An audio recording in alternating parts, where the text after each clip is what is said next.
अपने पुत्र शायद पाप किए होंगे करके, परमेश्वर के विरोध में पाप किए होंगे करके वो बलि चढ़ा रहा है। मेरे प्रिय भाइयों बहनों, उनका पक्ष लोग कभी भी मार्ग फड़केंगे नहीं। मेरे प्रिय भाई बहनों, इसलिए मैं सचमुच मैं बोल्डली मैं बोल सकता हूं, हिम्मत से मैं बोल सकता हूं, उनका पक्ष लोग स्वर्ग में है।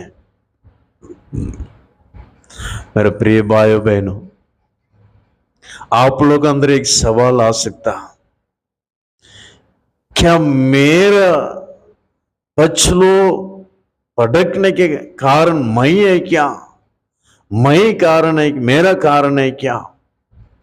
मेरे प्रिय भाइयों बहनों, मैं